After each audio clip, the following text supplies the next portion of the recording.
હાલો મિત્રો, કેમ છો બધાય? મજામાં ને?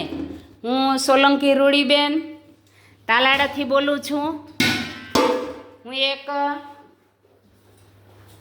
સરકારી શિક્ષક છું. ગુંદરણ શાળામાં નોકરી કરું છું અને મને ગાય પ્રત્યે ખૂબ જ પ્રેમ છે. આ જુઓ, હું સવારની રાહ જોતી હતી આ મારી ગાવડીની. અત્યારે હું સતત આખો દિવસ રાહ જોતી હતી. તો અત્યારે જે મને ગાવાનો ખૂબ જ શોખ છે, તેથી હું વિડીયા સાંભળતી હતી યુટ્યુબરના. ત્યાં મારા ફળિયામાં આવી અને વાસણ ખખડાવી અને મને સંદેશો આપ્યો કે હાલો, હું આવી ગઈ છું. જો આ અત્યારે મારા રસોડામાં છે. જો આ મારા રસોડામાં મેં એના માટે રોટલો તૈયાર રાખ્યો હતો. સવારની રાહ જોઉં અને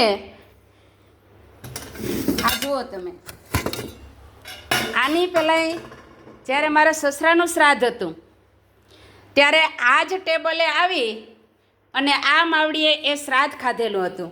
અને જો આ સવારનો રોટલો મેં એના માટે, જો નાનકડો રોટલો, હું રોજ આ એક ગાય નહીં, મને પહેલેથી જ ગાયનો શોખ છે.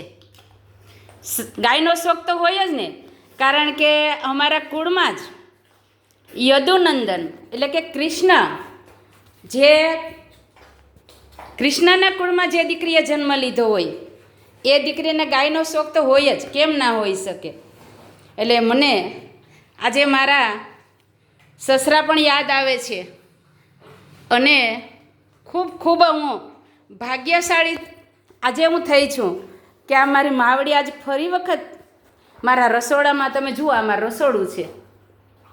જો આ મારા રસોડામાં આવી અને આવીને મને, હું વિડીયો જોતી હતી ત્યાં મને એને જાણ કરી કે હું આવી ગઈ, તું સવારની રાહ જોવે છે. અને મને સવારમાં વહેલી ઉઠી ત્યારની મજા કે નહીં, મારી માવડી કાલે આવશે, કાલે આવશે. અને એવું નહીં કે આજે જ આવી, વારંવાર આવે છે. તમે વિચાર કરો, મારું મકાને હું તમને બતાવીશ કેટલું ઊંચું છે, કેટલા પગથિયાં છે.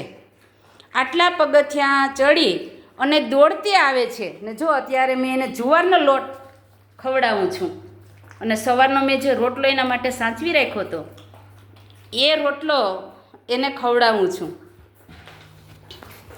તો અત્યારે મારો ચહેરો પણ તમે જોઈ શકો.